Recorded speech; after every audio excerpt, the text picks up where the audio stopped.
My maiden name is Eva Zuckerman, and I sign my art.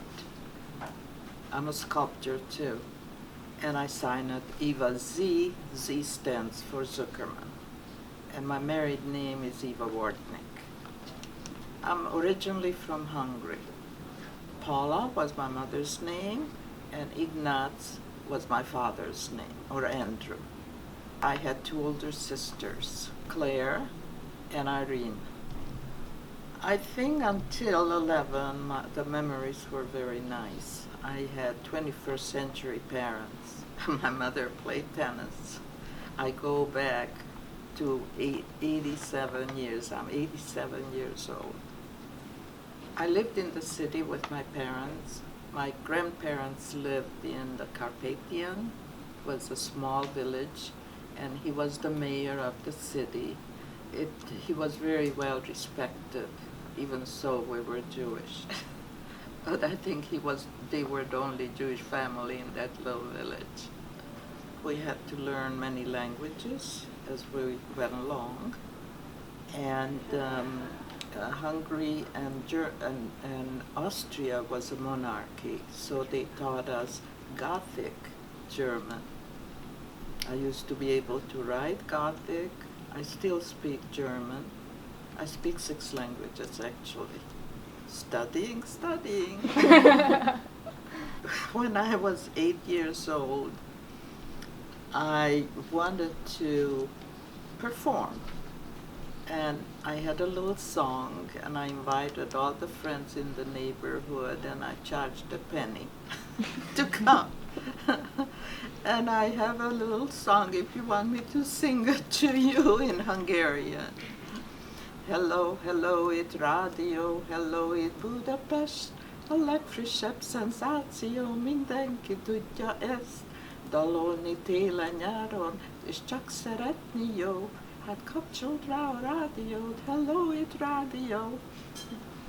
It means about beauty. Listen to the radio, because we didn't have television, and keep on loving.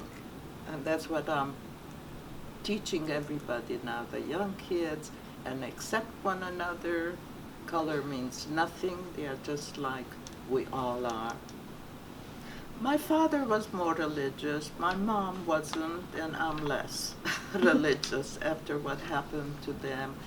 I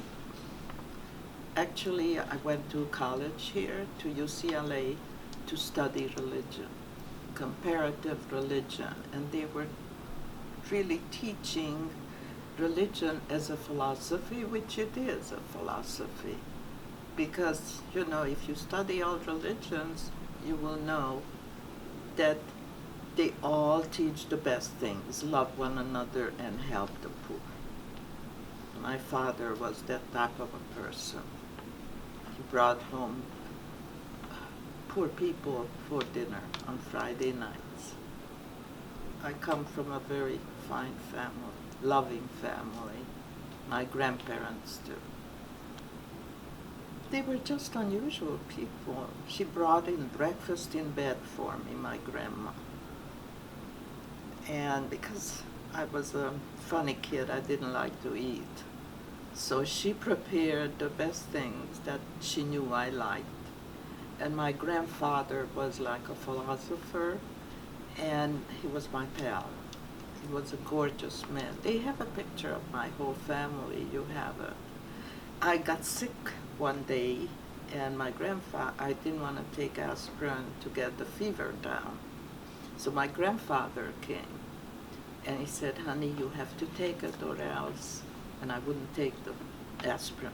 So they wrapped me in cold sheets, wet cold sheet. He says, well, I was going to take you, I love to go in the mountains, hiking and picking berries with him. But he was a very special man. I still, whenever I have questions, I talk to him. None of them survived.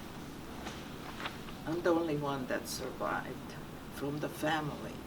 It was a big family. Well, there were 2 Polish young men that came to our town. And they said I wasn't present because I was too young. They didn't want me to hear the bad things. And the first night, soldiers came and they broke our windows in the house. And that's when I realized that there is trouble, and I wasn't able to go to public school. I had to go to a private school. And they came to our town hoping to be safe there, and they said they have people that for money they will make Christian papers for us, and they will send us away. Well, my parents stayed at home, and they sent me and my two sisters to a town near Romania, and they were supposed to take us over to Romania, and they got the Christian papers for us. But what had happened, we were going, to cross the border, and we were caught. And they put us all in jail. Next day, they kept me overnight because I don't know the reason, but then they let me go out, but not in my home. But in that town, it was called Cluj, or Kolozsvár in Hungarian, and they put me in the ghetto there without my parents, without my sisters. My two sisters were almost the same age. The older one was 8 years older, and my middle one was 7 years older than me. And from then on, we were taken to Auschwitz, and I never saw my parents, and I never saw my two sisters. They were all killed in Auschwitz. When we arrived in the cattle wagons, I was a young kid, and they wouldn't even let me sit down because there wasn't much room there, They put in, animals were treated better than, I was young, and they always said, let the older people sit down for a while. Then when they opened the gates to Auschwitz, I saw there a sign, Arbeit macht Freiheit, which means work, you will be able to be liberated. But that wasn't so. So one young man, I didn't know who he was, he happened to be, in retrospect I found out they were Jewish Polish kids that were kept, for work only, and many of them survived. They had the tattoos. I don't have it. We were kept only to feed the gas chambers.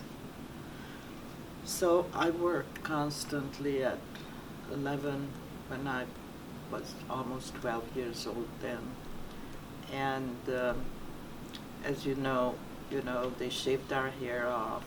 They took our clothes away, and they gave us some lousy looking clothes, bigger than our size, and there was a cross with red ink on the back of the dress.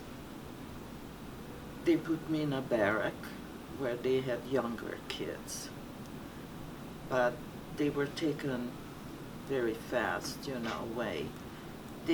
Because I don't know if that is true or not, that because I constantly volunteered to work, all kinds of work, we pulled trash instead of having horses carry, dragging it. People did that. And one day they switched me to Barrack 31. And there was a woman there. And all along I was, just by myself. There was no beds, bunk beds. We slept on the floor. It was just a temporary place to be. And there was a woman, older, much older than me. She could have been my mom. And everybody was looking for relatives. And she asked me where I'm from. So I told her. And where's your father from? So I said from a little town, little village, and I mentioned his name, Zuckerman. Well, she actually saved my life. this woman, took care of me like a mom and gave me more bread. You know, they only gave a little piece of bread with cheese. That was for the whole day. I shared that piece of bread with somebody and she was mad at me, Tara. She says, don't share that, you need it, you eat it. In the morning they gave us coffee. I don't know if it was coffee, I'm sure it had medicine in it, because we didn't get our periods, you know, so they had to put something in it. And at night, they gave us like an empty soup. It was like dishwater. And twice a day, we had to stand in line outside. It was called Selapel, where they counted the people. Well, you couldn't run away because the fences were electric. Lots of women that were older, they knew what her future was, and she committed suicide. You could see people, you know, hanging on to the wall. And they didn't want to live, but, you know, I was too young really to understand, but I really matured very fast. It was coming to the end. There was a Czechoslovakian group that was emptied. They were together, they weren't Jewish people, they were anti-Hitler. And in one night, they emptied that camp. They were all killed. So it was later on, after I did all my jobs, you know, they said, we are going to take you to take a shower. And I don't know if you know it or not, that's how they killed the people. The shower head wasn't water coming out. And the Russians were coming very close to Poland, and I don't know, somebody turned off the gas. So we were not killed. So we survived, and they took us to another city in Zittau, and I worked night shift in an airplane factory. And one morning we woke up and they said, the gate is open, we are free. So we ran and they took us into a school where we slept on the floor, and slowly, you know, the locals and from American and the Jewish organizations helped us. They took us home, you know, to my hometown in Mitte. Wherever the train stopped, they were some Jewish people, you know, doctors. They came out, and even the leader, when they liberated us, he wanted to adopt me, wanted to take me back to Russia with him. And I said, no, I have to go home, meet my family. So I arrived in my hometown and I went to my parents' home. And there was no home left. They destroyed our home. I couldn't even sleep there. Everything was taken out, paintings, furniture, even the bricks. The only thing that was left in the garden, my cherry tree. And that saddened me, you know. The house was totally torn off and taken apart. Just the fruit trees and the flowers were blooming. Neighbors across the street, they were not Jewish, so they gave me the maid's room to sleep in. They thought maybe I'm full of bugs or something. So then somebody survived, a family, distant relative, and he rented a little room with a kitchen, you know, like a bachelor's apartment. So I took in some people, but then, you know, I went to the organizations that I would like to sign up to go to Israel. And between this time, my uncle found me. They lived in Los Angeles. Actually, he sent us papers to come to America, but they stopped taking in Jewish people. They refused. They closed the doors. So he found me. He says, no, you are not going to Israel. You are coming to America. So I came to America, and the first night I went to night school to learn English. I was very happy. I worked hard, and I designed a stroller, for kids. Meantime, I got married, and I said, how are we going to make money? I worked in a children's store, and I saw kids being brought in buggies, and no umbrella, to cover their faces. They didn't buy bonnets, to cover their faces. So I got this idea to make strollers, everything folding, because I saw all people in Los Angeles live in a car. So everything was folding. We were very comfortable, and I played in real estate, buying and selling. And after I had my kids and they were old enough, and I said, you know what, I want to be an artist. And my mom, my parents, wanted to send me to a very fine art school, but it never happened, when the Germans came in, everything was taken away. I got married at 17, and I decided to go to art school. And I started, sculpting. I did painting too, but I like to work in dirt, clay, and I did pieces in marble and polished bronzes. I had one piece here. I would have brought it, but it's too heavy for me to lift.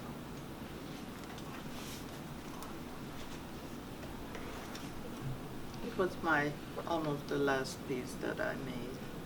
And all my pieces comes from within, because they talk to you. I put my soul into this one. Some people say, I love it, but I couldn't live with it, which means it's painful to look at it. I wasn't really thinking. I just took day by day. I didn't know. The only thing that they let me keep is my shoes. Lace shoes that girls used to wear in the olden days. It was like for skiing. And one of the Jewish women, Polish, that took care of the barrack, she was very strict. And they let us outside to get some fresh air.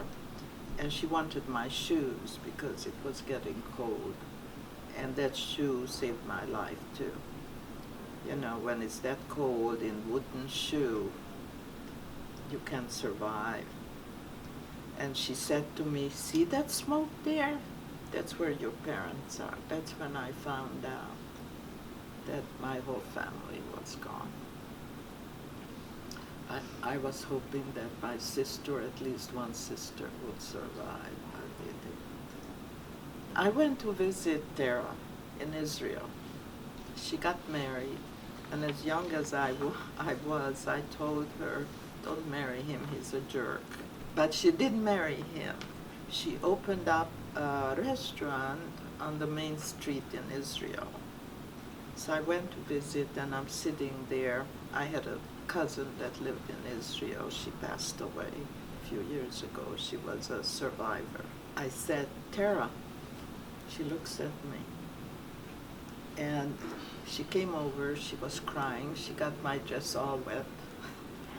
And I says, I want to take you to America. But she would never leave. She had a son. So I says, why did you help me? She says, you don't know your father. I was an orphan. Tara. And your father helped me to go to Budapest to learn a trade, to be able to work.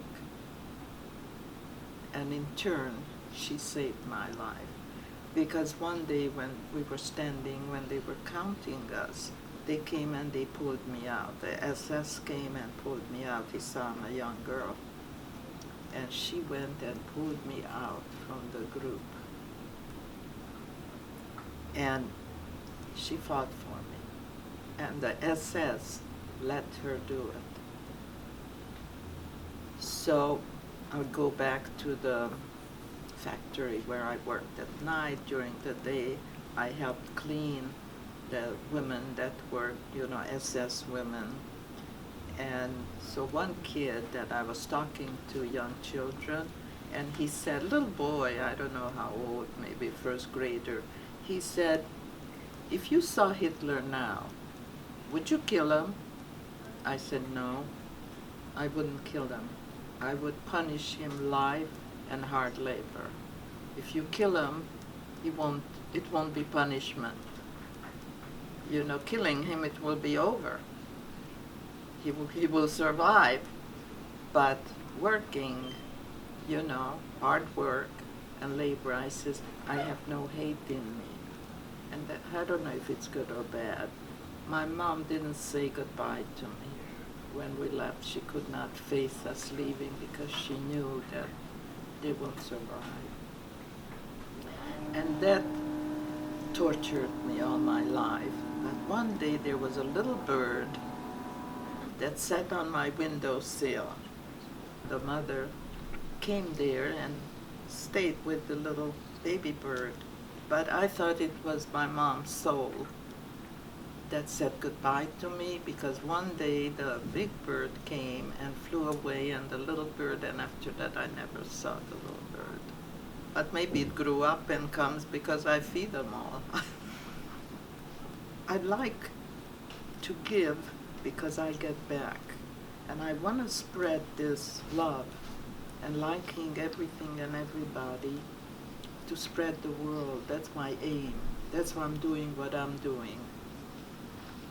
To make a better world for you guys, for little kids, for older people.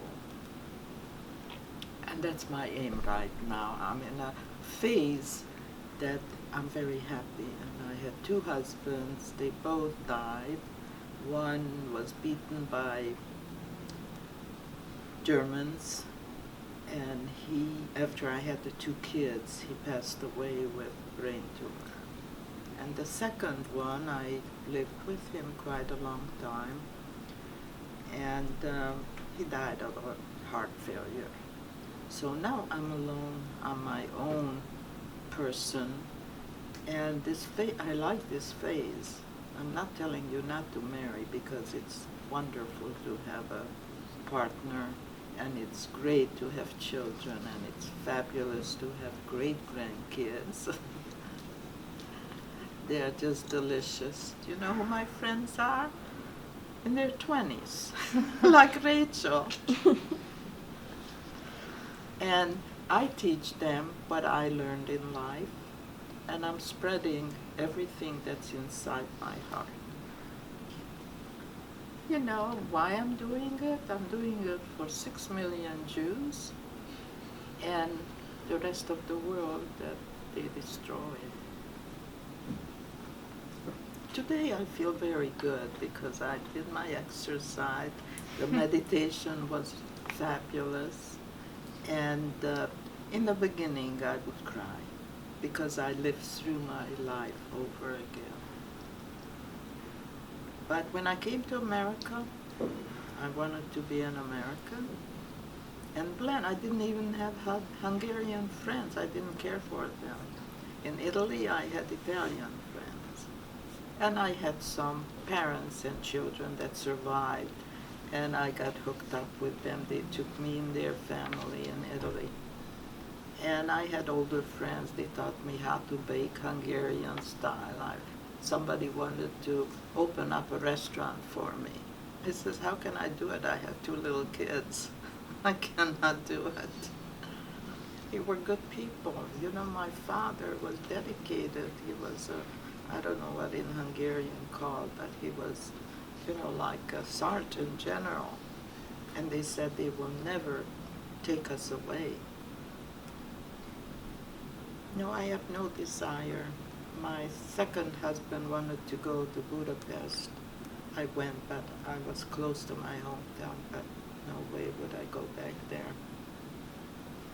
Well, what they did to my family. Now it's Satu-Mare, which means large city. In Hungary, when I was born and went to Hungarian school, was Satu-Mare. It was a nice little town, very nice town.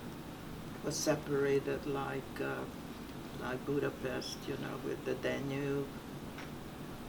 And this was called the Samos. We had a river. And the other side of the river lived Austrian people that wanted to remain. Actually, I had a nanny who was German, and she loved me. And every year for my birthday, she brought me something. So I don't hate, and I want to spread that. If you are angry, don't hate, because it's a negative force in your body. Always feed the love. Have a chocolate. I embrace everything. I look at it as a philosophy. And they all teach the same thing. The Old Testament and then the New Testament. You read them or study it, it's the same. So I embrace everything that teach you the right thing. I was pregnant 5 months, and maybe my health wasn't that great. I lost him. I lost the first baby. And I waited a while. The doctor recommended I shouldn't have kids. I says, no way. I have to have a family. It's important for my life. So the second one, I had problems too. I was able just to get up to go to the doctor to check me out. But he was born, he was a big boy, and I almost died. I hemorrhaged. And they brought in a kid, and I said, that's not my child, because I went in a coma. You know, I lost all the blood, and a nurse noticed that I bled to death. And a nun came and gave me injections in my 10 fingers, and that brought me back. By the way, my elder sister went to Catholic school. And she wanted to become a nun because my mother wouldn't let her get married to a guy. In Europe, they believed you marry a guy who is settled already and can make a living. That was the old beliefs, you know. Has to be a few years older, more mature. And she said, if not, I'll commit suicide or I'll become a nun. But she didn't commit suicide. She was killed, unfortunately. Then I had, after 2 years and 8 months, 28 months difference, my younger one was born, who is an angel sent from God to me. Everybody calls him an angel. He's not married, he dated many girls, you know, and hasn't found one yet. So he's very artsy. He does, he buys up old homes and fixes it up, real estate. The other son, my second husband, he passed away, and I helped him too. I traveled with him. He was an importer. So I gave the business to the 2 kids. You have to give and give to the grandkids and the great-grandkids. But I love giving. My husband, their father, didn't want the kids to become bar mitzvah. I said, you have to give a background to kids, then they will come back and say, hey, why didn't you tell us that we were supposed to be bar mitzvah? I said, when they grow up, they can follow whatever they want to follow. That was fine. And I'm glad that I did it that way. Because you want to know where you come from. Since I was born, I had such hunger for knowledge. I was taking private French language. I love French languages, and for me, Latin background is easy for me. I have good ears, so is my younger son. My mother kept kosher, and my father went to temple every Friday night to bring home some poor person.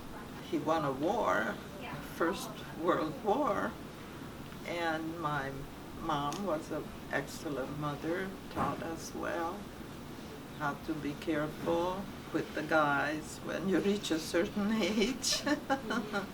But that was back then, you know. If you got a bad name, you know, that wasn't too good. I love my eldest sister. I love my middle sister too.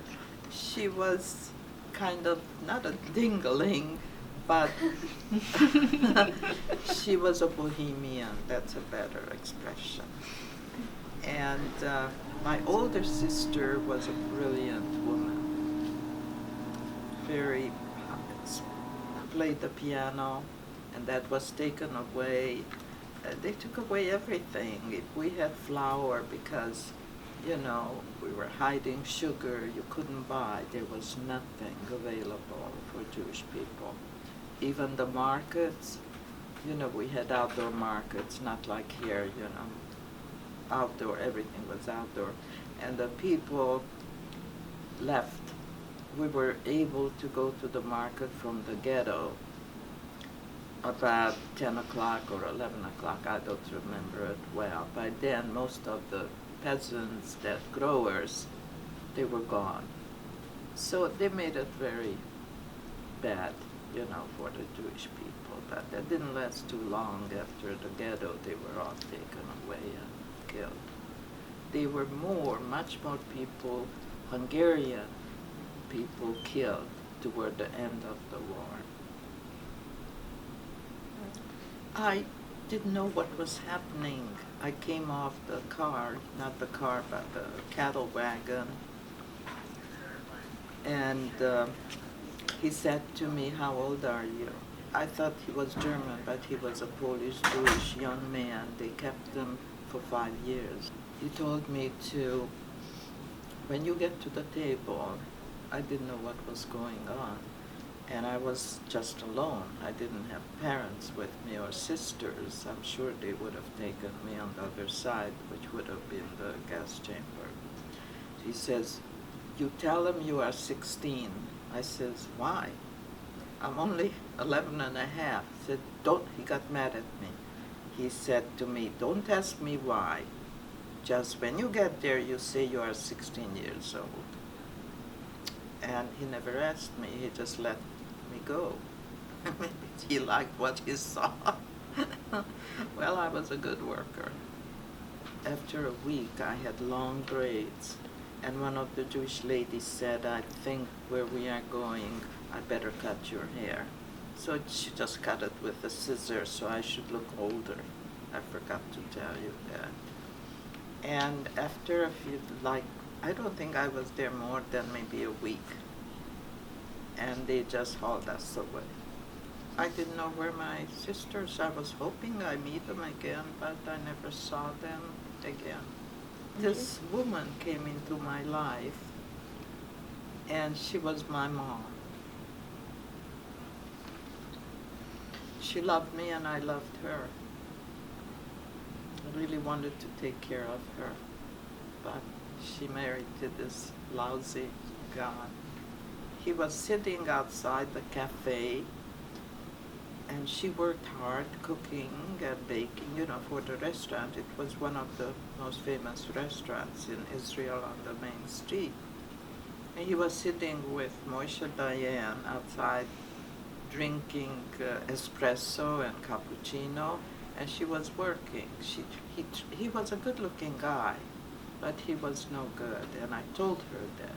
I was like 10 years old. I said, "Don't marry that guy." And the first words she said when she hugged me, you know, when she realized it was me, he said he called me Mamala. I don't know if you know what that means. It's an endearing for mother. She called me mother. At your age, you told me not to marry him. He went to Italy by himself to have fun, never took her. And she was a beautiful woman, a little bit overweight, but that's about all. I'm a very spiritual person. I'm very much into Buddhism. As a child, I was reading books about Buddhism. And actually what I read when I was in Tokyo in a newspaper, I don't speak Japanese, but it was written in English, that Judaism and Buddhism is intertwined. I think all religions are intertwined. Well, that's my feeling, you know? I mean, all the good things they try to, but good things, not hating one another. You know, I had an Uber driver, and I was talking to him. He's very handsome. He doesn't want to learn. He said the hatred comes when you are born. I don't believe in that. Do you believe in that? To me, we are all equal. I kind of like, you know, this soul. It's inside me. I just live. I just live. I had desire to go and learn,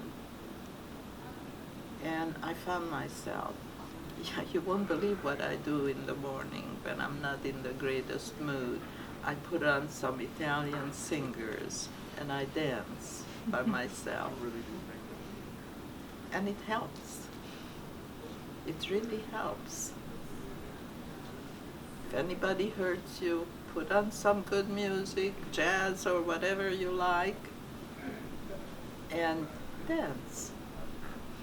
And use your brain. Study, study, study, and love. Love yourself first, then love others.